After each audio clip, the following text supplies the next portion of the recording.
Welcome back to clean news Rajasthan. चलिए देखते हैं राजस्थान की 15 फटाफट बड़ी खबरों को। बीकानेर में खुलेगा बालिका सैन्य विद्यालय, 11 जुलाई को होगा भूमि पूजन। जिले के जयमलसर गांव में बालिका सैन्य स्कूल खुलेगा। भामाशाह तथा कोलकाता निवासी पूनम चंद राठी ने राज्य के बालिका सैनिक विद्यालय जयमलसर के लिए 108 करोड़ रुपए की संपत्ति शिक्षा विभाग को दान पत्र के माध्यम से दान की है। 11 जुलाई शनिवार को एक समारोह में शिक्षा मंत्री मदन दिलावर को बालिका सैनिक स्कूल के लिए भूमि और भवन के कागज विधिवत रूप से सौंपे जाएंगे। विद्यालय के लिए राइजिंग राजस्थान के तहत MOU किया गया था। साथ ही आसपास के 300 गांव से ज्यादा पौधारोपण किया जाएगा। मुख्य जिला शिक्षा अधिकारी महेंद्र कुमार शर्मा ने बताया कि बालिका सैन्य विद्यालय भारत सरकार की योजना अनुसार बीकानेर के जयमलसर में सैन्य विद्यालय प्रारंभ होने जा रहा है। विद्यालय में कक्षा 6 से 9 में केवल छात्राओं को प्रवेश मिलेगा। पूर्व CM गहलोत बोले, छात्र संघ चुनाव कराने का फैसला जल्द ले सरकार। पूर्व मुख्यमंत्री अशोक गहलोत ने राज्य सरकार ने छात्र संघ चुनाव करवाने की मांग की है। गहलोत ने कहा कि मुझे सहित विभिन्न राजनीतिक दलों में बहुत सारे नेता ऐसे हैं जो छात्र संघ चुनाव से ही निकले हैं। गहलोत ने सोशल मीडिया प्लेटफॉर्म X पर पोस्ट करते हुए लिखा, कल राजस्थान यूनिवर्सिटी में छात्र नेताओं ने छात्र संघ चुनाव के लिए अनोखा प्रदर्शन किया। छात्र संघ चुनाव युवाओं के लिए राजनीति की नींव का काम करते हैं। इसमें भाग लेने से न सिर्फ राजनीतिक समझ बढ़ती है बल्कि लोकतंत्र के विभिन्न पहलुओं को समझने में मदद मिलती है और इसका व्यक्तित्व निर्माण में भी योगदान होता है। उन्होंने कहा कि लोकतंत्र में युवाओं की भूमिका और सशक्त हो, इसलिए राजीव गांधी ने वोटिंग की उम्र को 18 वर्ष किया था ताकि युवाओं की लोकतंत्र में भागीदारी बढ़े। मुख्यमंत्री भजनलाल शर्मा ने दी हेलीकॉप्टर से गिरिराज जी की परिक्रमा, श्रद्धालुओं को पिलाया जल। राजस्थान के मुख्यमंत्री भजनलाल शर्मा 2 दिवसीय दौरे पर बुधवार को डीग जिले के पुंछरी पहुंचे। उन्होंने हेलीकॉप्टर से गिरिराज जी की परिक्रमा की और पुंछरी का लोठा पहुंचकर श्रीनाथ जी और मुकुट मुखार विंद मंदिर में विशेष पूजा अर्चना की। साथ ही श्रद्धालुओं को अपने हाथों से पानी पिलाकर जल सेवा की। उन्होंने पूजा कर प्रदेशवासियों की खुशहाली की कामना की। मुख्यमंत्री शर्मा ने पूजा अर्चना के बाद स्थानीय कार्यक्रमों में भाग लिया। वो पुंछरी का लोठा स्थित श्रीनाथ जी मंदिर परिसर में थोड़ी देर रुके और स्वयं अपने हाथों से श्रद्धालुओं का शीतल जल पिलाया। मुख्यमंत्री के हाथों जल पीने के लिए वहां मौजूद श्रद्धालुओं में होड़ लग गई। मुख्यमंत्री को जल पिलाते देख लोग खुश हो गए, कई तो भावुक ही हो गए। मंदिर परिसर में मौजूद श्रद्धालुओं ने उनकी सराहना की। सरकारी एजेंसी KDA ने भी बेचा घटिया खाद, 4 सैंपल फेल और लाखों का माल जब्त। कृषि मंत्री किरोड़ीलाल मीणा पूरे प्रदेश में नकली उर्वरक और बीज के खिलाफ अभियान चलाए हुए हैं। ऐसे में कोटा विकास प्राधिकरण पर भी कार्यवाही बीते महीने की गई थी, जिसमें घटिया जैविक खाद उत्पादन व बेचौन के साथ कई अनियमितता व लाइसेंस नियमों के उल्लंघन का मामला सामने आया है, जिसके बाद लाखों रुपए का माल जब्त हो गया है और कृषि विभाग में थाने में मुकदमा दर्ज हुआ है। इस मामले में KDA की गंभीर लापरवाही और अनियमितता भी सामने आई है। यह कार्यवाही कृषि विभाग की संयुक्त टीम ने रानपुर में देवनारायण पशुपालक एकीकृत आवासीय योजना में बने बायोगैस प्लांट पर की थी, जहां पर बायोगैस प्लांट से शेष उत्पादन व सैलरी से उर्वरक बनाए जा रहे थे। यहां पर लिए गए उर्वरकों के 4 नमूने फेल हो गए हैं। किसी निर्दोष को नहीं मिले सजा, इसलिए SI भर्ती रद्द नहीं करने का लिया फैसला। भाजपा प्रदेश अध्यक्ष मदन राठौर का कहना है कि किसी निर्दोष अभ्यर्थी को सजा नहीं मिले, इसलिए सरकार ने SI भर्ती रद्द नहीं करने का फैसला लिया है। यह बात राठौर ने बुधवार को सर्किट हाउस में मीडिया से बातचीत में कही। उन्होंने महाराष्ट्र में भाषा विवाद के चलते उपजे हालात पर भी अपनी प्रतिक्रिया दी है। इससे पहले वे रेल मंत्री अश्विनी वैष्णव के घर भी गए और उनके पिता के निधन पर संवेदना व्यक्त की। उन्होंने कहा कि भाषा को लेकर कोई विवाद नहीं होना चाहिए। भाषा संवाद और संदेश प्रेषित करने का माध्यम है। उन्होंने कहा कि जिस दिन भाषा को लेकर घटना हुई, उस दिन महाराष्ट्र के मुख्यमंत्री से बात कर अप्रिय घटनाओं पर रोक लगाने का निवेदन किया था। महाराष्ट्र के मुख्य सचिव से भी बात की, सभी से आग्रह किया कि वे सुनिश्चित करवाएं कि किसी के साथ कोई अप्रिय वारदात न हो। गिव अप अभियान का असर, 23 लाख लोगों ने छोड़ी खाद्य सुरक्षा योजना, 51 लाख नए जुड़े। खाद्य आपूर्ति मंत्री सुमित गोदारा ने बताया कि राज्य सरकार की ओर से चलाए जा रहे गिव अप अभियान के सकारात्मक परिणाम सामने आए हैं। इस अभियान के तहत अब तक 23 लाख पात्र लाभार्थियों ने स्वेच्छा से राष्ट्रीय खाद्य सुरक्षा योजना से अपना नाम हटाया है। उन्होंने कहा कि राज्य सरकार ने 1 नवंबर 2024 को यह अभियान शुरू किया था ताकि जो लोग अब सक्षम हैं वे योजना से बाहर हो जाएं और पात्र लोगों को इसका लाभ मिल सके। मंत्री ने बताया कि राज्य में 4 करोड़ लोग इस योजना के लाभार्थी बन सकते हैं, लेकिन बड़ी संख्या में अपात्र लोग योजना का लाभ उठा रहे हैं। अकेले जयपुर जिले में 2 लाख लोगों ने योजना से नाम हटाया है। सुप्रीम कोर्ट के निर्देश पर जिन 27 लाख लोगों ने KYC नहीं करवाई है, वे भी योजना से स्वतः बाहर हो जाएं। राजस्थान में 10 जुलाई से भारी बारिश की चेतावनी।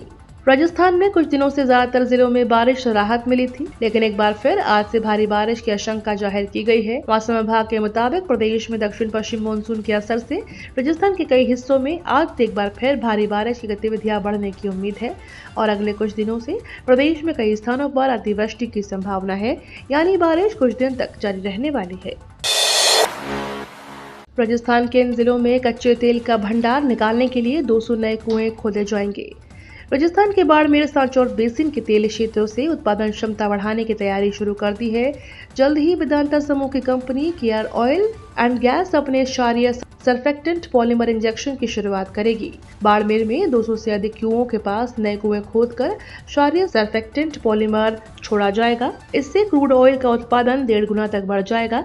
ऐसा दावा किया जा रहा है कि मंगला के बाद भाग्यम और ऐश्वर्या ऑयल फील्ड में उन्नत तेल रिकवरी तकनीक और ASP इंजेक्शन का इस्तेमाल किया जाएगा। बाड़मेर में साल 2004 से तेल खोज मंगला के साथ थार रेगिस्तान में हुई थी। इसके बाद साल 2009 में तेल उत्पादन की शुरुआत हुई और लगातार 16 साल से मंगला से उत्पादन हो रहा है। जगुआर फाइटर जेट क्रैश में दोनों पायलट शहीद, नेताओं ने जताया दुख। राजस्थान के चूरू जिले के रतनगढ़ क्षेत्र में मंगलवार को भारतीय वायुसेना का जगुआर फाइटर जेट क्रैश हो गया। इस हादसे में दोनों पायलटों की दर्दनाक मौत हो गई। घटना के बाद इलाके में हड़कंप मच गया। दुर्घटना में किसी भी नागरिक संपत्ति को नुकसान नहीं पहुंचा है। हादसे के कारणों की जांच के लिए वायुसेना ने कोर्ट ऑफ इंक्वायरी के आदेश दिए हैं। कोर्ट ऑफ इंक्वायरी में यह हादसा क्यों और कैसे हुआ, इसकी विस्तृत जांच की जाएगी। फिलहाल इलाके में वायुसेना और स्थानीय प्रशासन राहत और अन्य कार्रवाइयों में जुटा हुआ है।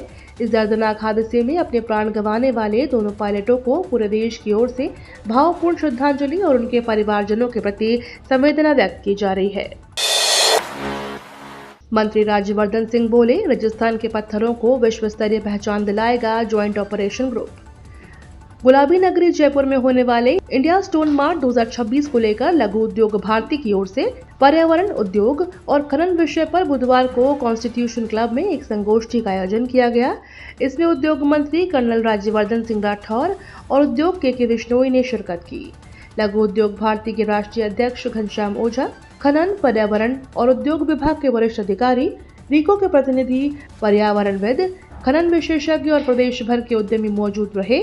इस मौके पर मंत्री राज्यवर्धन सिंह ने कहा कि राजस्थान के पत्थरों को दुनिया भर में पहचान दिलाने के लिए एक ज्वाइंट ऑपरेशन ग्रुप बनाया गया है।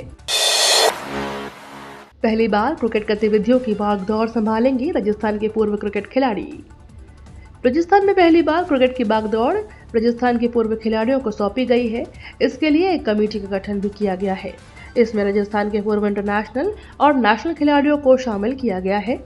RCA एड हॉक कमेटी के संयोजक DD कुमावत ने बताया कि राजस्थान में क्रिकेट के विकास, युवा खिलाड़ियों को आवश्यक सुविधाओं सहित उच्च स्तरीय क्रिकेट गतिविधियों और प्रतियोगिताओं में अपना प्रदर्शन दिखाने, राज्य क्रिकेट को वापस पटरी पर लाने की जो जिम्मेदारी नवगठित RCA एड हॉक कमेटी को दी है, उसे सफलतापूर्वक पूरा करने के लिए हमारी RCA एड हॉक कमेटी हर स्तर पर अथक प्रयास कर रही है। शिक्षा विभाग को हाई कोर्ट से राहत, बीकानेर में सरकारी TT कॉलेज में हो सकेंगे BEd M.Ed के एडमिशन। NCTE की ओर से बीकानेर स्थित सरकारी TT कॉलेज में BEd और M.Ed की मान्यता निरस्त कराने के आदेश पर राजस्थान उच्च न्यायालय ने रोक लगा दी है। अब सरकारी कॉलेज में इस साल M.Ed और BEd के प्रवेश हो सकेंगे। हाईकोर्ट के आदेश पर शिक्षा विभाग ने राहत की सांस ली है। जोधपुर हाईकोर्ट ने NCTE को नोटिस जारी करते हुए IISc बीकानेर की BEd और M.Ed की मान्यता समाप्ति पर स्टे ऑर्डर जारी किया है। खुशखबरी, अब अकाउंट खाली रहने पर भी नहीं कटेगा पैसा। बैंक ग्राहकों के लिए बड़ी खुशखबरी है। SBI समेत 5 बड़े बैंकों ने हाल ही में औसत मंथली बैलेंस के रूप में लगने वाले चार्ज को पूरी तरह से खत्म कर दिया है। यानी अब अगर आपका अकाउंट खाली भी रहता है तो बैंक की तरफ से किसी भी तरह का कोई चार्ज नहीं काटा जाएगा। इन बैंकों में SBI के अलावा BOB, Indian bank, Canara bank और PNB शामिल है। यह बदलाव वित्तीय लचीलापन को बढ़ाने के उद्देश्य से किया गया है। आसमान में दिखेगा प्राकृतिक चमत्कार, गुरु पूर्णिमा पर आएगा सुपर मून। गुरु पूर्णिमा पर यानी आज को आसमान में सुपर मून दिखाई देगा, जिसे खगोल वैज्ञानिक बक मून या फुल मून कहते हैं। गोरखपुर के वीर बहादुर सिंह नक्षत्रशाला खगोलविद अमरपाल सिंह ने बताया कि यह घटना चंद्रमा के पृथ्वी के नजदीक आने से होती है, जिसमें चांद सामान्य से बड़ा और अधिक चमकीला दिखता है। यह एक अद्भुत खगोलीय घटना है जो प्राकृतिक चक्रों की महत्ता को दर्शाती है। इसे देखने के लिए आसमान का साफ होना जरूरी है और यह साधारण आंखों से बिना किसी उपकरण के पूरे भारत समेत कई देशों में देखा जा सकेगा। अजमेर के राम सेतु ब्रिज को लेकर कोर्ट का बड़ा फैसला। राजस्थान के अजमेर शहर के राम सेतु ब्रिज को लेकर लंबे समय से उठ रही सार्वजनिक चिंता और कानूनी लड़ाई अब एक निर्णायक मोड़ पर पहुंची है। सिविल न्यायाधीश अजमेर की अदालत ने राम सेतु ब्रिज को लेकर बड़ा फैसला सुनाते हुए प्रशासन को निर्देश दिए हैं। आगामी 11 जुलाई 2025 तक पुल की चारों भुजाओं को पूरी तरह से बंद किया जाए। ये तो थी राजस्थान की बड़ी खबरें। रोजाना सबसे पहले अपडेट पाने के लिए क्लीन न्यूज राजस्थान को अभी सब्सक्राइब करें।